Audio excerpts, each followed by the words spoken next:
waterfall view. Ayan, dito na naman to. Dasig doon tayo. Dasig doon. Diyan nagpa-picture, bata mo ha. Ah, ito lang pala. Kasi nakaano. Yan o. Mami. Para makita ang waterfall view. Ayan. Natatawa ako sa kapatid ko tumakbo. Kasi takot.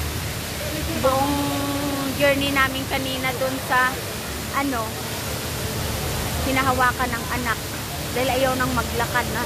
Parang nalulula kasi siya. Kaya dito, ito lang pala. Waterfall view.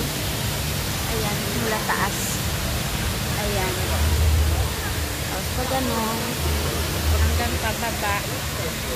Ayan.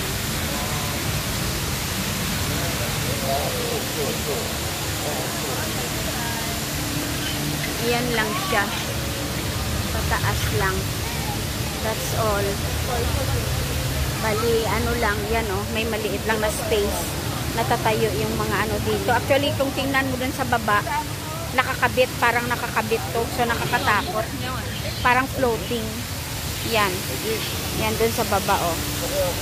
Na ano. Kaya yan. Oh. Bye-bye. Okay. Ayan siya. Ayan, maraming tao doon. Yung inano kanina sa baba. Yan. Dito na. Ayan.